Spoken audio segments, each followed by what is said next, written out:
Welcome, Mr. Gomez. Welcome to East Tennessee Pinball. I'm writing this op-ed for you. I watch Canada's Pinball podcast sometimes, and it strikes me a little the wrong way. I do have some criticism, and it's a praise for Stern Pinball. I guess I'm going to start by just saying, I watch Canada. He's entertaining, I say that. But I take all what he says with a grain of salt. He can't say anything positive about Stern at all these days. It's to the point of kind of a little. And by the way, nobody knows who I am, and I'm certainly not getting paid or told to do what. Nobody tells me what to do.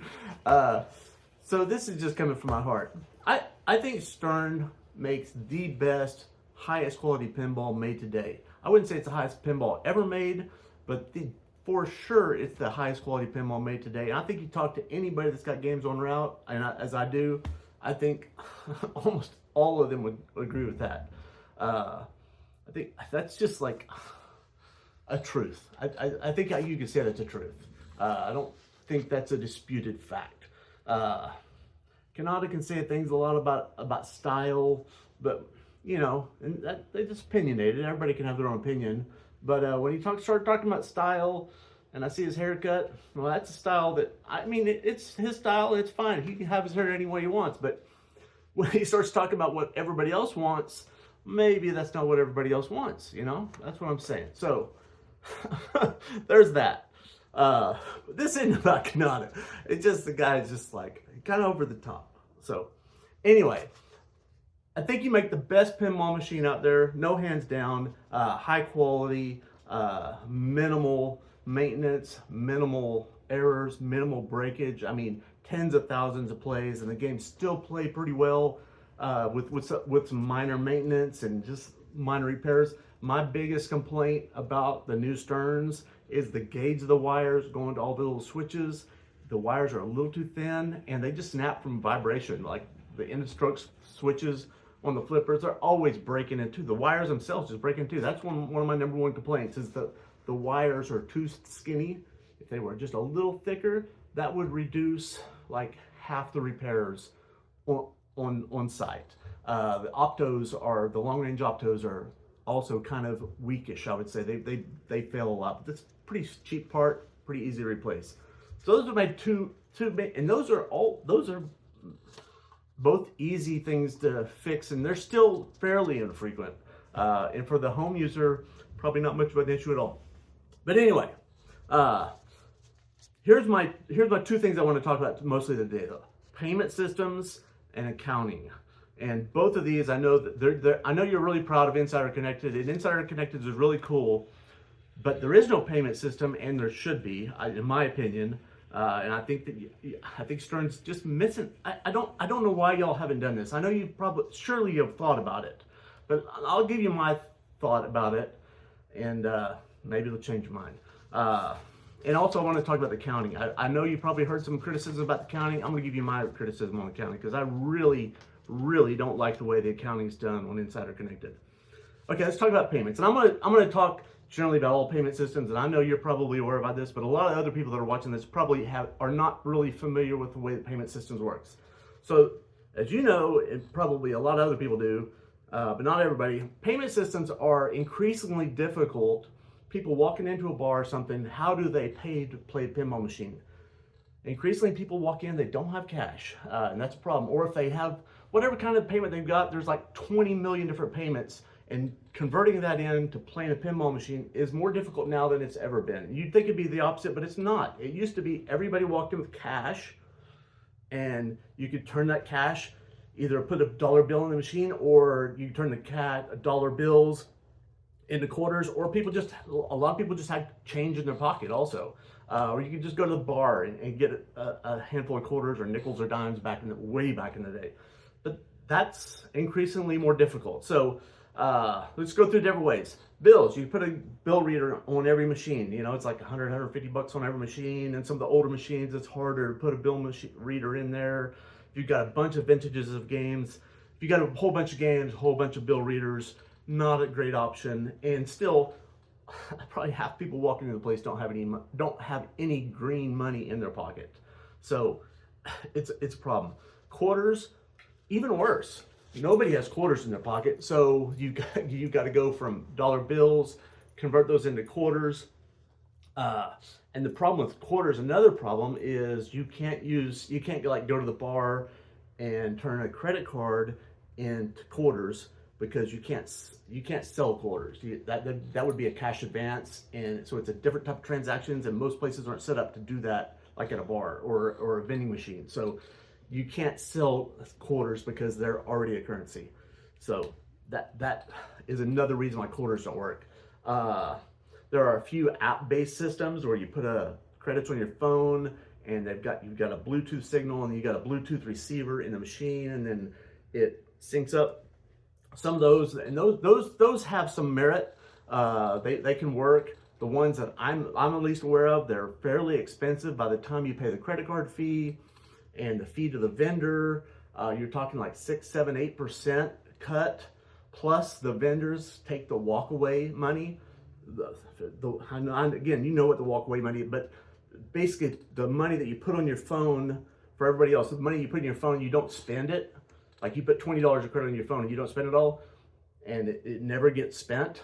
The vendor's going to keep that money. So, and kind of like, at least my personal experience, that's like in the neighborhood of 5 to 8% of all the, if you're buying, whether it's tokens or whatever, that kind of number is walkaway. I think it's even higher on the little swipe cards. So it's a significant amount of money. This next one, swipe cards. A lot of the bigger places use swipe cards, and I guess they work pretty well. So it's a heavy upfront cost in terms of getting all the hardware. My personal experience is I hate them, just from because I'm old and cranky, and I hate the flashy lights around them. They look like Chuck E. Cheese crap. It just gives me Chuck E. Cheese flashbacks from when I had to go to Chuck E. Cheese with my kids, and I hated going in there. And especially an old game like an EM, putting one of those on there, it's just like, oh my gosh, I can't do it. So they're really not a very good option for, let's say, less than 15 or 20 games, for what I understand anyway. It's also for like the more casual player. You got to go buy a card. It's all this stuff. It's like, it's not super easy. If you're at a bar, you got like 3 or 4 games in the corner. It's like, it's a lot of hassle to go through. So I realized I didn't get back to tokens when I was describing all the different methods, and that's one I use, and it works for kind of medium size or small size. Well, not real small, because you gotta have a token machine or hand out tokens. But anyway, it's kind of similar to quarters, but you can. They're cheaper than quarters, so the walkaway, you can actually earn a little money with them. When you buy them, it's an expenditure, so every time you buy them, it's a cost. When you buy quarters, you're not spending any money, which in taxes it makes a difference. Also, you can gift them. I guess you could do that with, like, if you buy a beer, you get a free token. You don't want to give a free quarter. That doesn't really work. But a free token is kind of cool. There's things like that. And one of the big things is you can sell them with a credit card. So either with a vending machine or at the bar, you can just put them on your tab, and so because they're merchandise. So unlike a quarter, you can sell them with credit and buy them with this credit card, and that's a big deal, because like I say, like at least half the people walking into a place, they don't have any cash, so you got to have a non-cash option for those people. So I already mentioned Insider Connected. Most bars, if they're going to have a few games, they're probably going to have Stearns, and they've already got Insider Connected on there. Now this is kind of like the app one, but you've already got the reader on the machine. You've already got your phone, and everybody already has a phone. At least some of the players already have Insider Connected, the app, on their phone. Probably not most, probably only like 10 or 20% of the people have it on their phone. But they could get it. Even if you only had like 25, or let's say 30 or 40% of the people ultimately would do it, that would help a lot. So the way this works, I'm just talking to most of the other people that are watching this. You open up Insider Connected, you put a $20 credit on your phone, and you scan your QR code for Insider Connected on the machine, and it pays for it.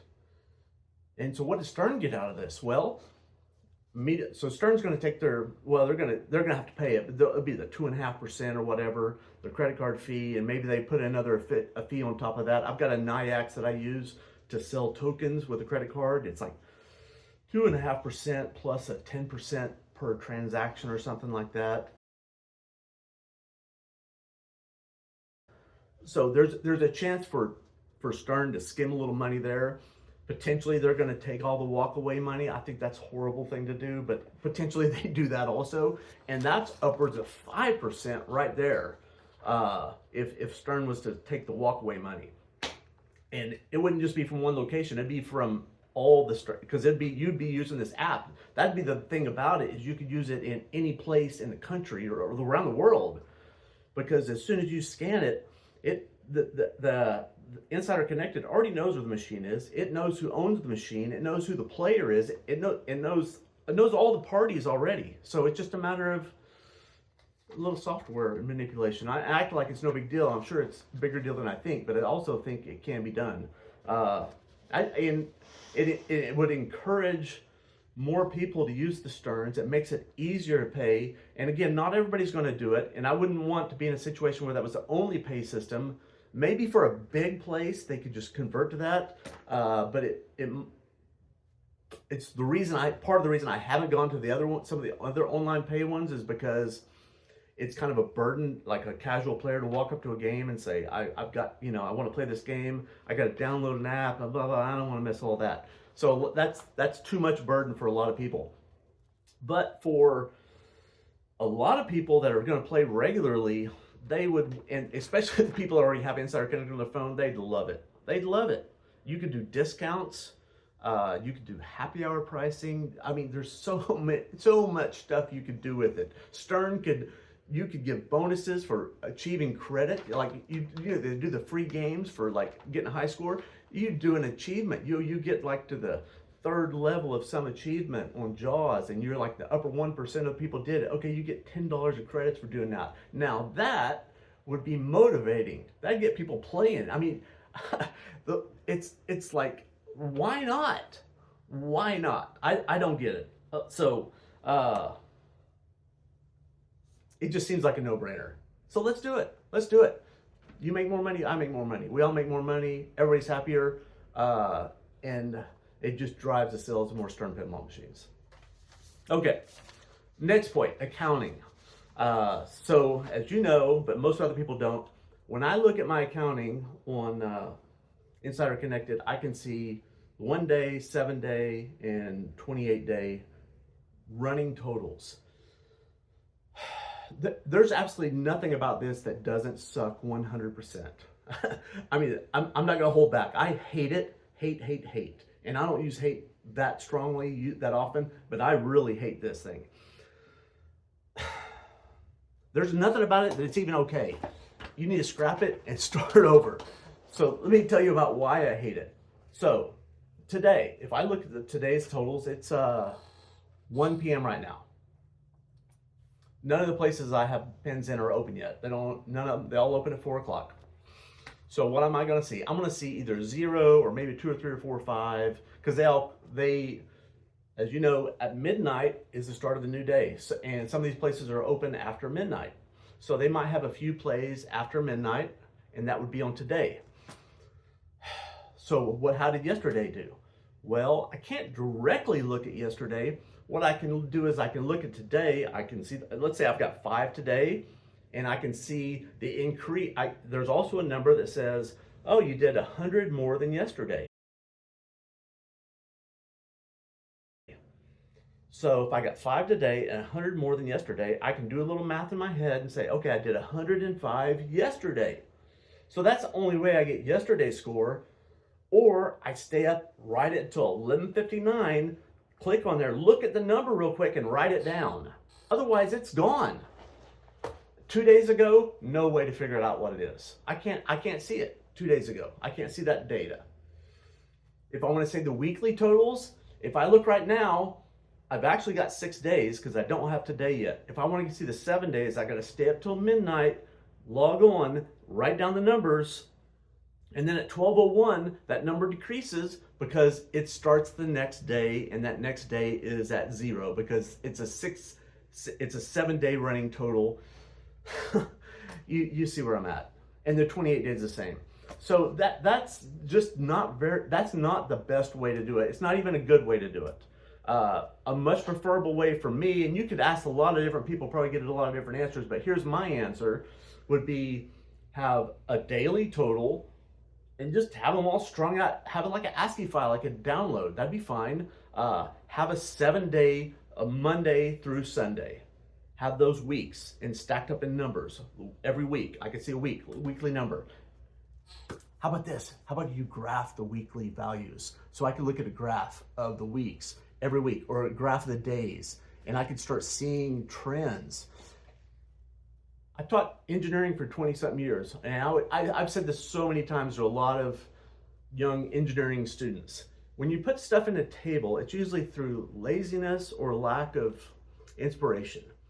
You need to graph your data. Graph it, put it in a format so I can graph it at least. At least put it in an ASCII table, and I'll download it and I'll graph it myself. But I don't even have access to the data. And the only way I can really access the data is to stay up till midnight every single night. Or look at go the next day and do the math between in my head between the increase from today from yesterday. And it's just like, if this was a senior design project, designing the accounting for this, D-. That's what I'm giving it, D-. It is completed, so it's not failed, but it's a D-. I mean, it sucks. And I don't think anybody is going to oppose what I'm saying. This is not controversial. I mean, I've seen a few forums, people complaining about it. Most people don't even understand what the numbers mean. I finally figured it out, but it's like, it's bad, okay? So I had one more thought here. I've kind of given you a shit sandwich. I started with something really good, gave all my plates. I'm going to give you some more praise. One thing I really like about Insider Connected, the errors. Like, it's great having a game on route, and I can see when I get an error for something, and I can tell if it's something that I need to tend to or not. That is very valuable. That makes me want to buy a Stern pinball machine and put it on a route versus anybody else. Nobody else has it. That is a big, big thing. Thank you very much. That said, that system could be improved. I've got a place. This is not a game I own, but it's a game I manage. It's a Venom, the little captive ball, the doppelganger guy that goes up the ramp. It's constantly, if anybody else has got a Venom, they're probably also getting that error message, the 50%, 100% made up that ramp. In casual use, a lot of times people don't hit that captive ball enough to get that all the way up. So that switch doesn't get hit as often as it ought to. I'd like the ability to be able to turn off that warning error so I don't see it. Because when I go to that location, it'll say, like 5 errors. I don't know what the errors are, so I have to drill down into the menus and figure out, oh, it's on Venom. And when it's on Venom, I don't even look because I just assume that's what it is, and maybe it's actually something serious, but I'm lazy, and if there's 2 errors on Venom, I know what they are. So it's a false flag at this point, you know. So if I could turn those 2 off, that'd be great. And I can see that people at Stern are sometimes doing that because I'll see these ones that are always on, and then after a while they disappear because I'm assuming somebody at Stern realizes that, and they reduce the frequency that like it has to go a longer period of time without hitting the switch before it creates that error. But I'd like the ability to turn that off too. And just where they're located in the menu, there's lots of like cumbersome nature with clicking through the menus and finding stuff. It's not as user-friendly as it ought to be. But anyway, that's my message for the day. I think you've got the best pinball machines for routing, absolutely, for sure. Definitely the highest quality builds. I think they're some of the funnest games also. Not to say I don't like the other games also. I'm actually I like almost all the games. My gosh. I like spooky games, I like JJP games, I like Chicago gaming games. I'm not opposed to any of them, but in terms of routing, I would much prefer having a Stern on route than any of the other ones for a lot of the reasons I've just mentioned. That said, I think that could be, you could make my life a lot easier. And I think I represent a lot of other people probably have similar opinions, at least for some of the stuff I say. Maybe not, but I don't think anything I've said is too controversial. So have a nice day. Thanks for your great product, and I'll see you on the next video. Cheers.